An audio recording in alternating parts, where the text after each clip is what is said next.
Here is my February order. We've got some dish soap, mouthwash, that's really helping, toothpaste, just lots of replacement items. And then we've got the Inner Beauty Collagen, loving that. Some stuff for my 1-year-old, and then lots of supplements, mostly Super B, because we were nearly out and I don't want to run out of that one. And then we've got some Super D as well. Let's see. Sorry about the camera shake. And then we get the gifts with purchase.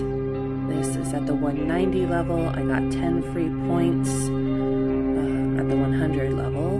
This was the next. And so it all depends on how much you order as to what gifts you'll get for that month. And then this loyalty gift is because I've been with Young Living for so long. Basically, it's my Young Living anniversary. So this is just to show you guys some ideas as to what to order every month.